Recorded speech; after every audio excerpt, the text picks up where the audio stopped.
author of the blog Skippy's Vegetable Garden, a journal of my sustainable garden. I'm here in my fall garden in Belmont, Massachusetts, with my dog Skippy and his friend, and I'm going to show you how to protect seeds with burlap.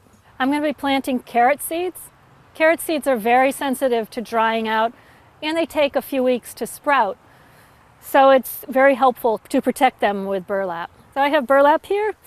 It comes from a local 5 and dime store. You can also mail order it from garden supply stores.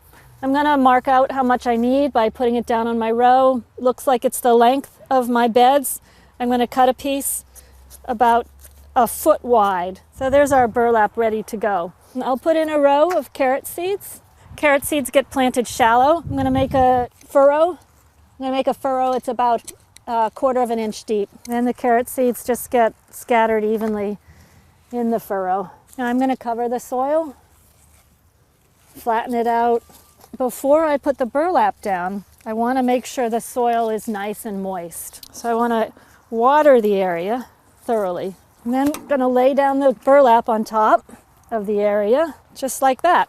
And in my garden, I have lots of rocks. I'm going to use rocks to hold the burlap in place. You can also use plant stakes. And these seeds are now protected. Carrot seeds will take about 2 weeks to sprout. I'll keep checking for them. When they're sprouted, after they're sprouted, I'll take the burlap off. You know, I just love sustainable gardening, and I bet you do too. I've just showed you how to protect seeds with burlap. I'm Kathy Martin, author of the blog Skippy's Vegetable Garden, a journal of my sustainable garden. Enjoy your sustainable garden and grow some great vegetables.